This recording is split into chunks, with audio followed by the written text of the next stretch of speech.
Welcome to Nightcall,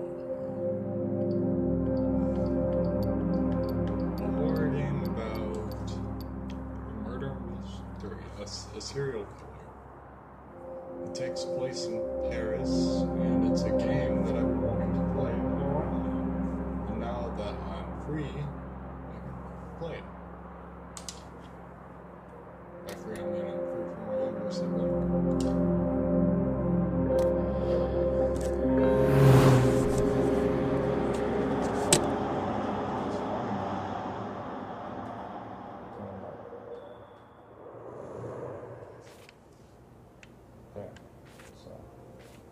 Judge victims have all something in common and the motives seem clear. But which suspect should have done? Balanced case, perfect for a first round. The angle of death, random victims, unknown motive, weird case, slightly more difficult than the others. The Sandman. The victims may feel random at first, but there's a connection, yet the motives might be hard to find. Dark and twisted case. Oh. I think I'm gonna go for the Sandman. That seems like a bit more of a real experience. So that seems pretty fun. Choose the difficulty. The way Nightcall was designed. Yeah, good.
Sir, can you hear me? Or do I need to speak up? Fine. She takes a deep breath.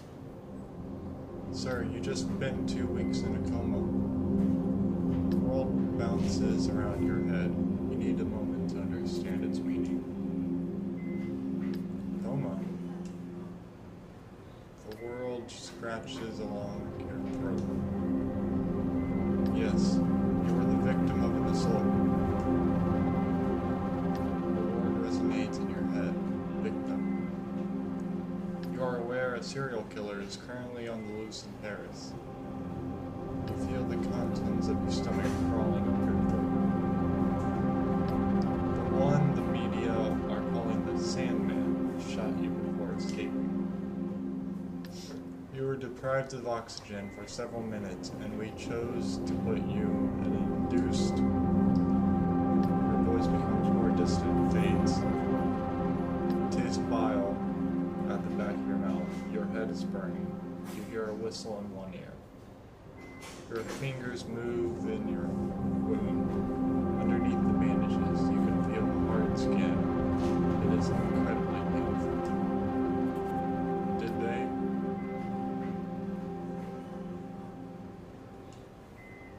I'm sorry. Did they catch the Sandman? You nod. No.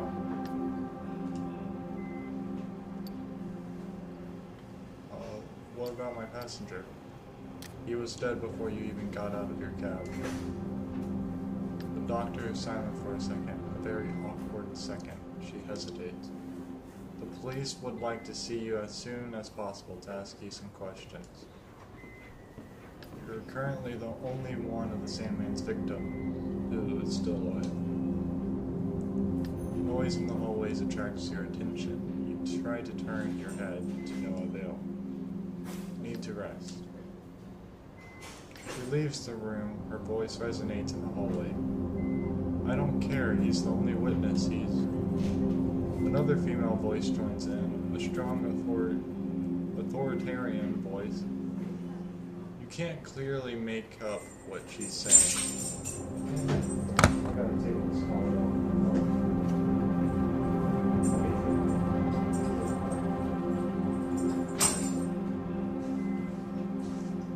Alright, a strange feeling washes over you. It's not pain, not fatigue, it's some odd combination of the two. Before being in this hospital room, you'd never realized that anger was made up of a combination of pain and exhaustion. Anger, a feeling you know all too well. Days go by and a month later.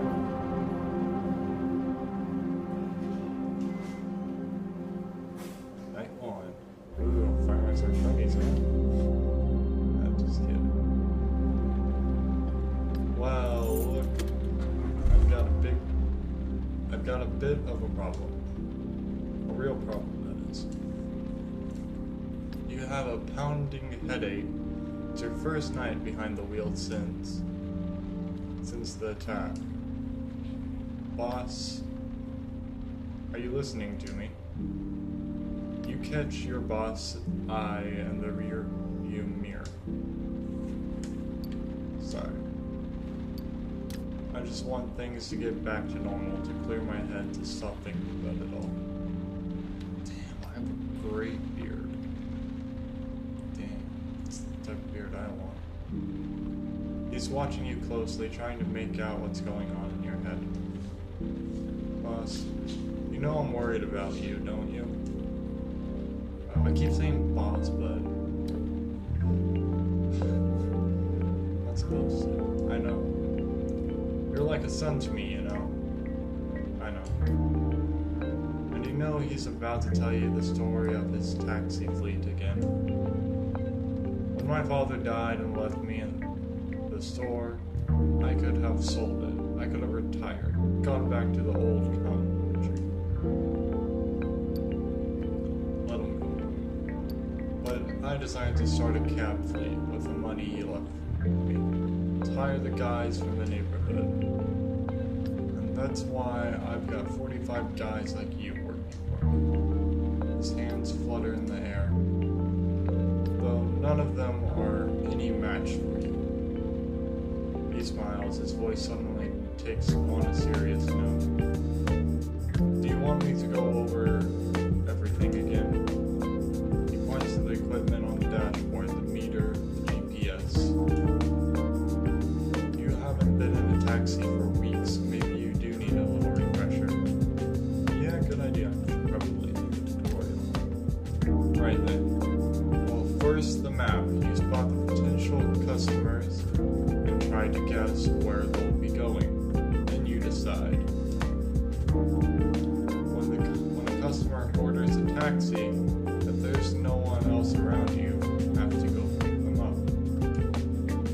He shrugs. That's the way it goes, it's business. No problem.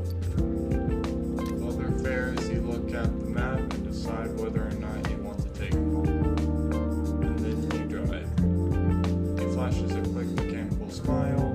You know it well. When he talks about work, he talks about work, that's all. When you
ignition, the hum of the engine sends a tingle down your spine. It's impossible to describe how you miss that feeling. It's back to the night shift, back to life. Despite the attack, despite it all. Alright. Oh. Is that Vision? What's with the furry? Okay, okay. So all the way, is there a way to pan? That's up. Alright, alright. Very, very curious about the dog. But we'll go get this. We'll get this dude.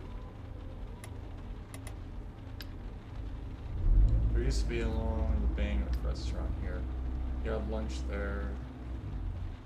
I need a man I can trust, accept. The man getting in your cab seems anxious. Ooh. You've seen these types before. Late for a meeting, late to catch a plane, late getting home. He gives you an address in the 15th Desmond. You recognize him, a former deputy or a senator, something like that. He looks at you nervously in the mirror. He's upset about something. Everything alright, sir? Yes, fine, thank you. His eyes are watering. He runs a hand across his damp forehead. He's sweating a great deal for a winter night. He clears his throat. Excuse me, I was wondering. Yes. Do people ever leave things in your taxi? All the time. All the time, that's good to know. He pauses and attempts to pull himself together. He looks cramped in his suit. And what do you do with the things people forget? Do you keep them? We take them back to the central office and wait for someone to claim them. Oh shit. I mean, fine, very good. How civil of you. Good job.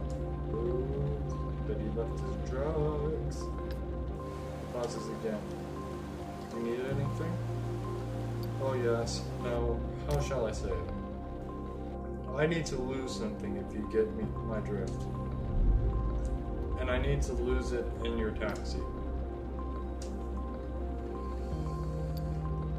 Why? Sorry, I owe you an explanation. I just got out of a meeting. It was awful. Sighing to himself, he adds, awful. I've always been loyal to the party, you know. I've always followed orders, gotten the job done. My mother was a card-carrying member, my father an elected official, but I just can't do it anymore. I'm going to leave my briefcase here on the back seat. A moment goes by. He stares at you. You might say it was an oversight, you see. And then what happens? And then someone will take care of the briefcase. When you drop the taxi off, bring the briefcase to the head office. Someone will come pick it up. He takes a deep breath. This country we live in, it's going to hell in a handbasket. Everyone running it is corrupt. They've sold out. They're thieves, all of them. He slowly lays the briefcase beside him. We have lunch for lobbyists, dinner, and with bankers. We should burn everything, start from scratch. Sometimes I dream we'll all get sick, be swept away by political plague. A flu for suits. COVID-19? Is that what you're talking about? Conspiracy confirmed? Illuminati? He pauses, exhales, shakes. I can't bear to see them spend 600 euros on a meal when they just decided to close a hospital that suddenly became too costly to maintain. 6 months ago, we refused to vote for a law that would have prevented the building in Hampton from burning down. Do Remember? 6 months ago, we could have saved 75 people. He stumbles over the next words. The public housing minister, when we presented that bastard with a bill, he burst out laughing, as if the people living in those crumbling buildings were just peon. The passenger groans as if in pain and suddenly stops talking.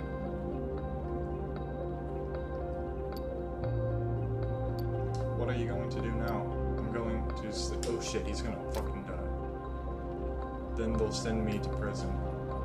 Or worse, to a far-off ward. Some overseas territory, Ghana or something like that. He struggles to swallow. That's what they do to traitors. And after that, we'll see. Tomorrow's another day, if you know what I mean. Silence. Stop the car, act as if everything is normal. You park along the sidewalk.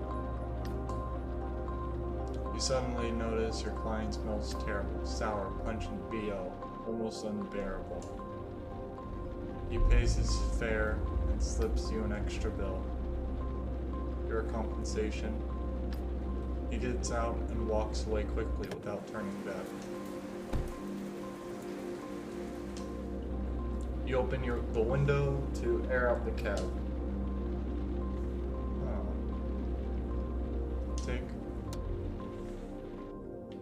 Interesting.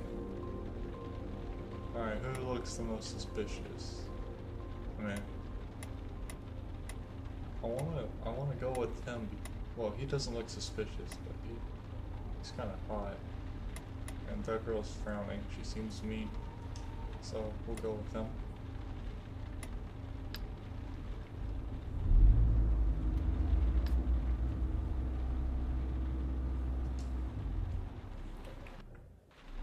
You double park and wait for your next passenger to slide into the back seat.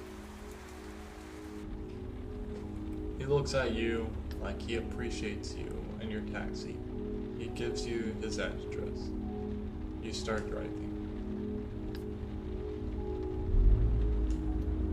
Your passenger doesn't make a sound for the next few minutes of the trip. It doesn't bother you, you have enough on your mind. You're overcome with a craving to smoke. You nod slowly and glance at your passenger. Calm and still, he seems far away. Everything okay? Yes, thank you. He slowly turns his head toward you and gives you an odd look, like he is disappointed you're talking to him. He watches you closely for another minute and turns back to look out the window. You keep your eyes on the road. The silence becomes heavy. All of a sudden you feel a strange sense of commandeer with your passenger. You look at him quickly in the rearview mirror. He doesn't look familiar at all, and yet it's like you know. A second later, an outside light shines on his face at a weird angle. It looks like he's smiling.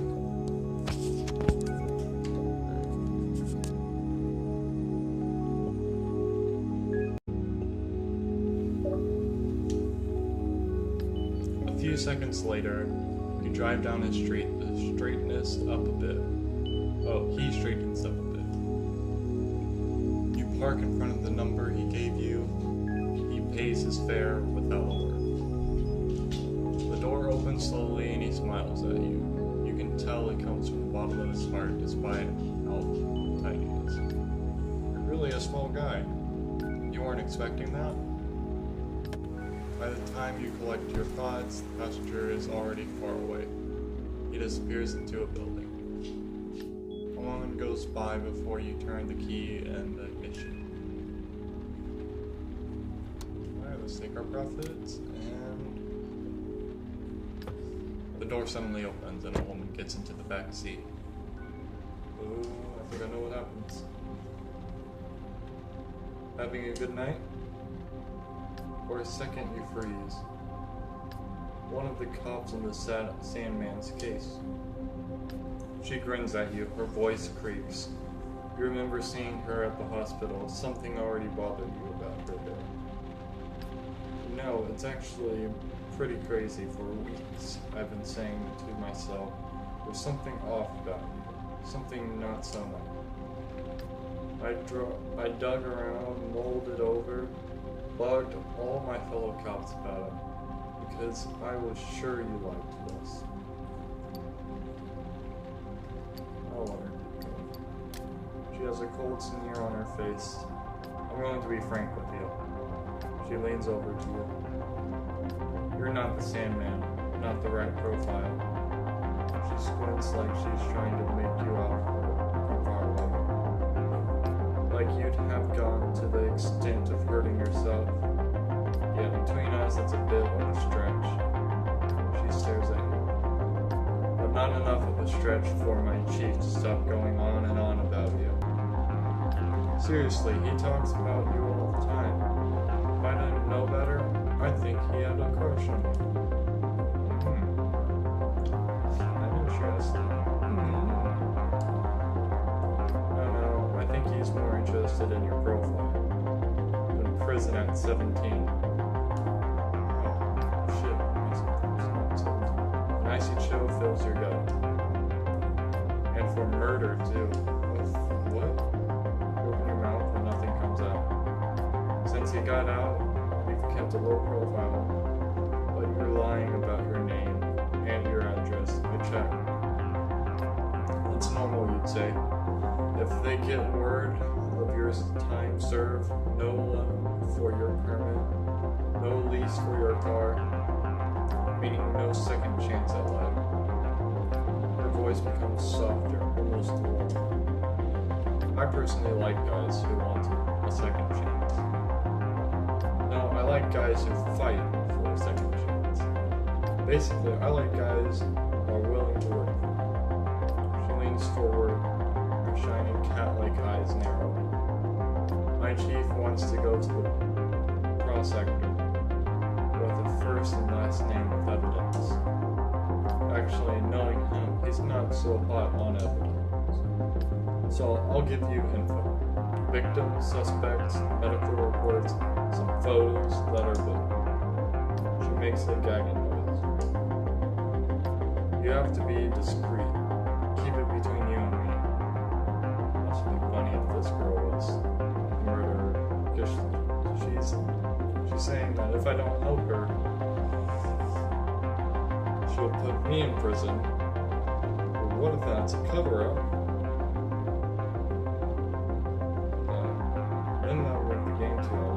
And I think this game has a randomized kill. I'm not sure.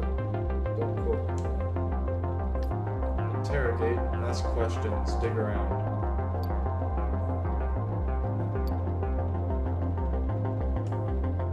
She shrugs. Don't worry, you're already keener than half the squad. And don't forget, I'm not asking you to make an arrest and deliver the killer wrapped up with a bow in front of the station, okay? You're no Batman. You're just here to get me more information. She rummages around in her pockets for what seems like forever. Here, take my card. I'll call you in 3 or 4 days just to check in. We'll chat. And I'll let you know if I have any new info. She takes on a delicate,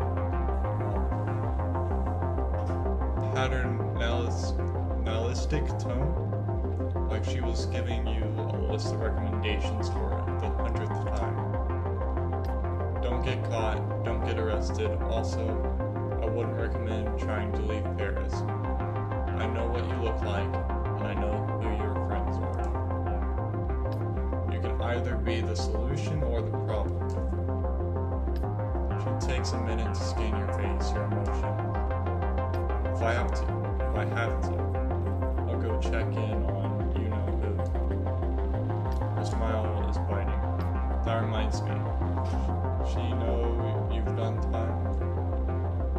You shake her head. She snickers. Oh my little dirtbag. You cover your tracks well.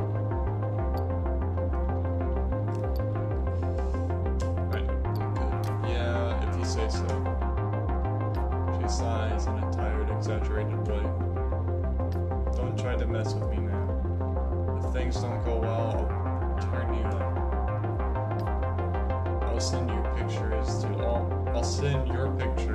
to all my friends in the media, and every asshole in Paris, your picture with your name on it, your real name. Anyone close to you will have their places searched. They'll be put under house arrest, spend nights in jail. You have any idea how tense things are with that Fricker's trial underway? You sigh, you know just what she's trying to get at. Come to think of it, your last names are almost the same. You could be brothers, actually. Nothing like that, terrorist. She smiles. Let me tell you, with the face of yours and your handle, they'll welcome you with open arms. Takes him on a serious tone, businesslike. I want to catch this killer personally. I want to drag him to court, ruin his freaking life with a bang. I can't botch this case, you got me? Neither can you, right?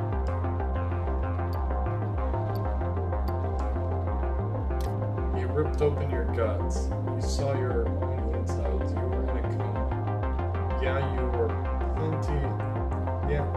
you have plenty of reasons to want to get back at me. She furrows her brow. Yeah, I think you're actually going to do what I tell you to do. You investigate, ask questions, listen to all the rumors, and you come up with a list of suspects. She lays her hand on the door handle and freezes. Alright, don't get fired. Without this cab, we're worth nothing. You glare at her.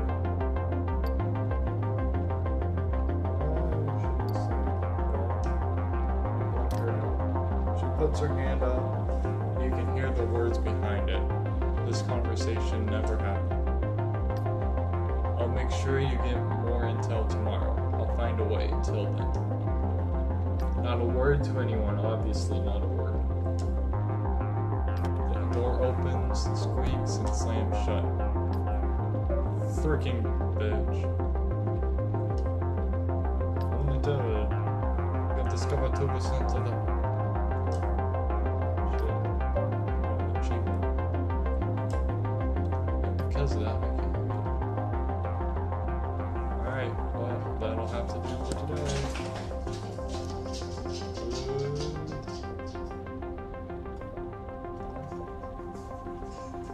Yep, alright. See you guys later.